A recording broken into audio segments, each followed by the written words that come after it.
Assalamualaikum warahmatullahi wabarakatuh. Waalaikumsalam warahmatullahi wabarakatuh. Alhamdulillahirrahmanirrahim. Teman-teman Basnas sekalian, kembali lagi di podcast kajian Ramadan Basnas Kabupaten Cilacap.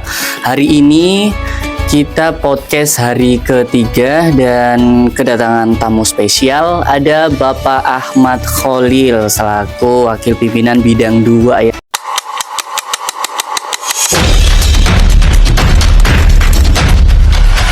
Selamat datang Pak Khalil. Terima kasih. Gimana kabarnya nih hari ini? Alhamdulillah baik.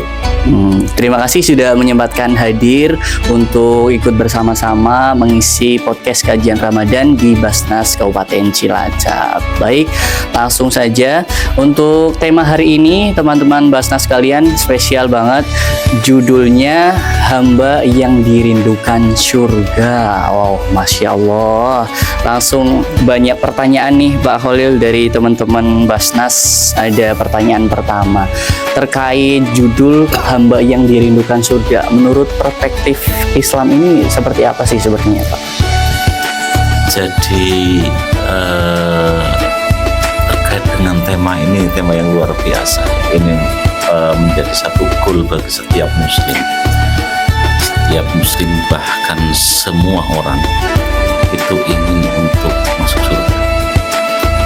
Tapi kemudian surga itu juga merindu terhadap beberapa orang yang memang secara khusus memiliki kriteria dan amalan-amalan khusus. Baik, berarti ini tema yang benar-benar spesial diangkat dan dengan orang yang spesial juga tentunya ya. Pertanyaan selanjutnya, ini kan bulan Ramadan nih. Bagaimana sih kiat-kiat agar kita tuh selama bulan Ramadan benar-benar memaksimalkan ibadah dan bisa dikatakan sebagai seorang hamba yang dirindukan surga? Jadi secara prinsip, secara kebetulan ini bulan Ramadan, bulan baik yang kemudian memang mempunyai sesuatu yang memotivasi untuk kita semuanya. Jadi syarat untuk bisa menjadi orang yang dirindu itu pertama itu beriman, dan berkesempatan Ramadan ini menjadi sebuah pertaruhan bagi setiap muslim. Sebenarnya untuk menilai diri sendiri itu sebagai orang yang beriman atau bukan, itu sebenarnya bisa dilihat di bulan Ramadan. Terus kemudian beramal soleh itu menjadi terusan dari hal yang pertama, beriman. Dua syarat itu menjadi penting kita lakukan agar kita betul-betul bisa menjadi pribadi yang dirindukan oleh Allah. Baik, untuk selanjutnya indikatornya apa sih Pak sebenarnya ketika bulan Ramadan ini yang mengindikasi bahwa Ramadan kita tuh berhasil atau tidak? Ramadan kita berhasil atau tidak itu standarnya itu sebenarnya simpel, bisa dibaca. Jadi imanlah bisa. Jadi dia beriman. Tapi kemudian standar ini tidak bisa kemudian kita nilai dari atas penilaian sendiri.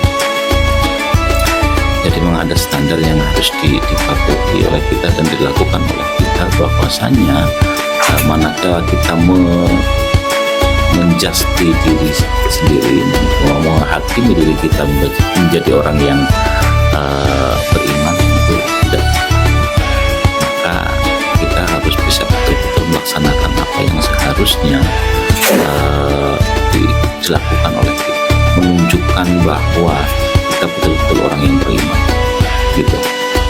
Baik, selanjutnya apa sih yang selalu dipegang khususnya untuk Pak Khalil selama bulan Ramadan ini agar tetap berada konsisten istiqomah itu selama bulan Ramadan? Selalu, kalau menurut saya ini ya, selalu saja berprasangka dan berbuat baik itu menjadi hal yang utama. Hindari pikiran-pikiran, hindari prasangka yang memang tidak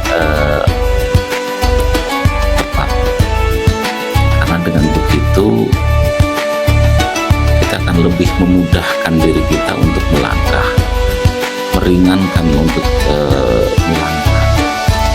Nah, kalau kita dipenuhi dengan prasangka jelek, kita dipenuhi dengan beban-beban yang tidak semestinya kita pikirkan, itu justru akan memperparah. Kalau kita bisa menghilangkan itu akan enjoy saja. Berbaik sangka, baik berbaik sangka kepada manusia maupun dengan penciptanya, dengan Allah Subhanahu wa Ta'ala, itu menjadi sangat penting untuk kita. Nah, jangan sampai kemudian muncul hal gitu. Oke, terus selanjutnya kan ini era digital ini semakin meluas, informasi banyak banget dari segala sisi, segala penjuru media sosial.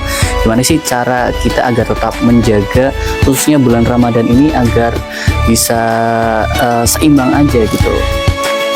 Iya, saya teringat betul. Sekarang ini menjadi suasana yang berbeda dengan yang dulu. Zaman gadget ini sudah semakin luar biasa, maka sebenarnya tetap sama dengan yang dulu. Hafidhul lisan, jaga lisan. Nah, lisan ini pada saat sekarang ini bisa juga diterjemahkan dengan apa yang kita sampaikan di media sosial. Pada kesempatan yang sudah sering kita dapati bahwa mohon maaf, ada banyak saudara kita yang kemudian memposting sesuatu yang memang sebenarnya tidak layak untuk diposting, tapi tetap saja diposting. Maka kita sebagai seorang muslim seharusnya itu bisa menjaga lisan kita, yang kemudian lisan ini dimaknai sebagai sesuatu yang kita sampaikan. Maka terhadap apa yang kita unggah, kita posting di media yang kita miliki, itu menjadi sesuatu yang harus kita pertanggungjawabkan. Maka menurut saya penting agar kita tetap menjaga lisan kita, baik itu perkataan maupun sesuatu yang kita unggah di media, postingan-postingan, tulisan-tulisan menjadi buah pikiran kita. Karena apa? Lisan itu kan sebagai alat untuk menyampaikan sesuatu, menyampaikan isi pikiran kita. Maka postingan di media sosial ini menjadi penting untuk kita jaga agar tidak menyakiti orang lain, agar tidak menimbulkan kerusuhan. Saya kira itu. Oke, baik. Terima kasih Pak Khalil. Berarti intinya kita di era digital ini memang harus benar-benar mengelola informasi dan baik. Betul. Dan menyampaikannya juga dengan penuh tanggung jawab. Karena memang sekarang ini marak berita hoax itu juga termasuk ini ya Pak ya, menjadi salah satu ciri hamba yang tidak dirindukan surga, termasuk nggak Pak? Betul. Jadi salah satu ciri orang yang tidak dirindukan surga adalah termasuk di dalamnya itu bahwa ada salah satu hadis yang kemudian bisa dijadikan pegangan oleh kita semuanya, bahwa sebaik-baiknya muslim itu adalah orang yang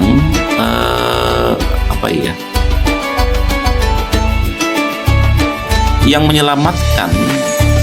Muslim sejati itu adalah muslim yang menyelamatkan dari gangguan lisan dan tangan. Jadi maka sebaik mungkin seyogyanya seharusnya bagi kita adalah menjaga lisan kita agar jangan sampai menyakiti orang lain, apalagi menyakiti sama muslim, jangan. Maka harus betul-betul itu salah satu pribadi hamba yang dirindukan surga. Terus ini Pak, biasanya kalau seseorang di era digital ini kan kita memposting kebaikan itu akan dijudge kayak wah ria, inilah itulah itu. Sebenarnya bagaimana sih Pak? Jadi orang yang menyampaikan kebaikan kemudian disampaikan, pertama kalau kita kemudian ini kembali ke niat. Kalau memang niatnya ini sebagai sebagian dari upaya pamer ria, dan tidak seharusnya dilakukan. Tapi kalau kemudian upaya yang disampaikan diniati diniati dengan niat syiar agar orang lain bisa meniru itu menjadi satu yang patut contoh. Itu hal baik yang harus senantiasa dikabarkan pada banyak orang untuk mengimbangi informasi-informasi yang memang sekiranya terkait. Tentu hal baik ini nantinya akan ditiru oleh banyak. Penting didasari dengan niat dari si pengunggah konten tersebut. Maka menjadi penting karena bahwa setiap ikhtiar, setiap innamal a'malu binniyat, setiap sesuatu itu didasari dengan niat. Baik, terima kasih Bang Ahmad Khalil. Kita bakal lanjut ke sesi berikutnya, yaitu sesi TTS, tanya-tanya singkat bersama Bapak Ahmad Khalil. Tanya-tanya singkat